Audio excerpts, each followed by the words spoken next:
Welcome to episode 7 of the Emberhart podcast, where we embark on a journey of self-discovery. In today's episode, we're diving into how our identity shapes how we cope with life's challenges.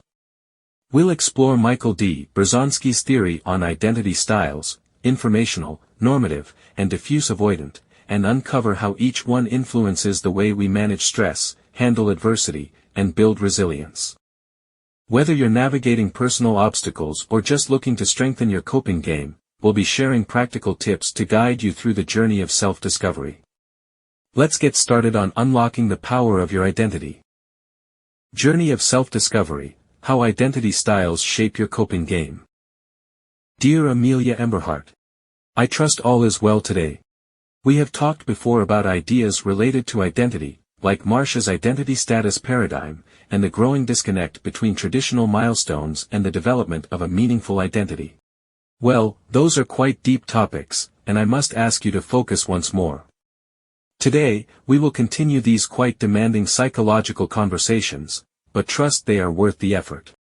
I want to revisit these concepts and dive deeper into how identity styles influence how people cope with challenges. Understanding these connections might help you as you navigate your own journey of self-discovery. Michael D. Berzonsky's 1992 research on identity styles, identity style and coping strategies, provides valuable insights. According to his work, the way individuals deal with events or stressors that challenge their self-view depends on their identity style. These styles not only shape how people approach personal problems but also determine the coping strategies they are most likely to use. Let us explore these identity styles and their implications in detail. Informational style: seeking solutions. Individuals with an informational style actively seek out, evaluate, and utilize self-relevant information when making decisions. They are often identity achieved or in a state of moratorium, according to Marcia's framework. When faced with challenges, they do not shy away from dissonant feedback but instead adapt and revise their self-constructs to integrate new information. This approach is characterized by problem-focused coping. They analyze problems, explore alternatives, and take action to resolve stressors. For example, imagine you are deciding whether to take up a leadership role in a school project. An informational approach would involve gathering feedback from teachers, reflecting on your abilities, and actively preparing for the role. Even if you receive criticism, you would use it to improve and grow. The cost, however, is the ongoing need to adjust and reevaluate aspects of your identity, which can be demanding. This active engagement fosters a well-integrated self-theory that is both complex and adaptable. It allows individuals to view problems as manageable, promoting resilience. However, the continuous effort required to confront and accommodate new information can also be emotionally taxing, necessitating strong self-awareness and support systems. Normative style: conforming to expectations. People with a normative style focus on adhering to the expectations of significant others, such as parents or societal norms. Their priority is maintaining their existing self-view by avoiding situations that might threaten it. This rigidity often results in reliance on avoidance tactics, like distancing or denial, when encountering stressors. Rather than evaluating the quality of information, they rely on the authority of the source. Imagine being asked to choose a career path. A normative-oriented individual might simply follow a family tradition without deeply considering their own interests. While this approach provides stability, it can limit personal exploration and growth. This style emphasizes preserving harmony and avoiding conflict but may result in a lack of self-differentiation over time. In such scenarios, challenges are often reframed to fit existing beliefs rather than prompting meaningful change. While this can provide comfort and continuity, it may also create blind spots, preventing the exploration of alternative paths that might lead to greater fulfillment. Diffuse-avoidant style: avoiding the problem. Those with a diffuse-avoidant style procrastinate or avoid dealing with identity issues. They often react to stressors based on immediate emotions or situational consequences. Emotion-focused coping strategies dominate, such as wishful thinking or escape.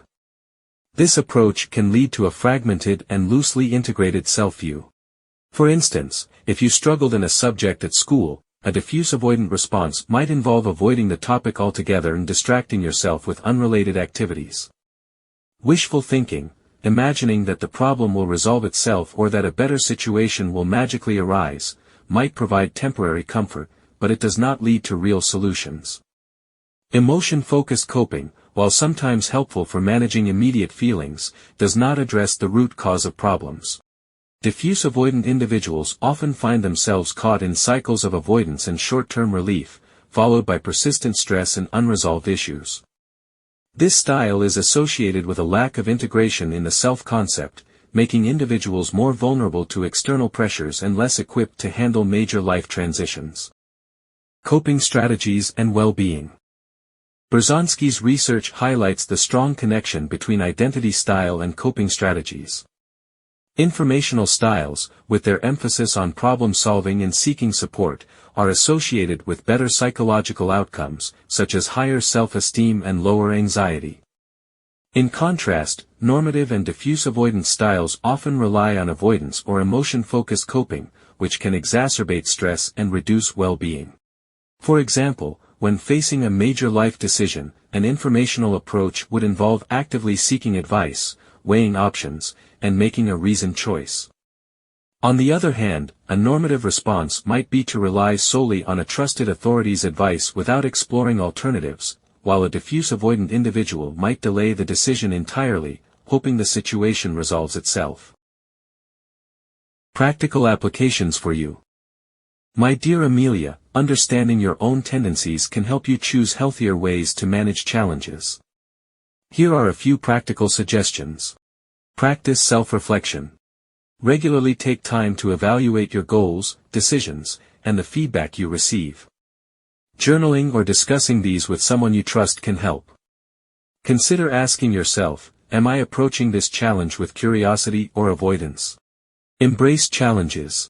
When faced with a problem, break it into smaller steps and approach it with curiosity. Ask, what can I learn from this, rather than avoiding it? For instance, if you struggle in a subject, identify specific areas to improve and seek help from teachers or peers. Seek diverse perspectives. Whether it is advice from teachers, friends, or family, gather information from various sources and weigh it critically. This can help you make more balanced decisions and avoid over-relying on any single perspective. Stay open to change. It is okay to revise your self-view as you grow. Change does not mean you are losing yourself, it means you are evolving. For example, trying a new hobby or exploring a new subject might reveal hidden strengths or interests. Balance stability and exploration. While it is important to stay grounded in your values, do not let fear of the unknown prevent you from exploring new opportunities. Finding a balance between these elements can help you build a more robust and flexible sense of self. Develop problem-solving skills. Actively work on analyzing situations and generating solutions. For instance, if you feel overwhelmed by a school project, break it down into manageable tasks and set a timeline for completion. As you continue your journey, remember that identity is not a fixed destination but a dynamic process. By understanding these identity styles and their coping strategies, you can better navigate challenges and build a life that truly reflects who you are. Every challenge you face is an opportunity to refine and strengthen your sense of self.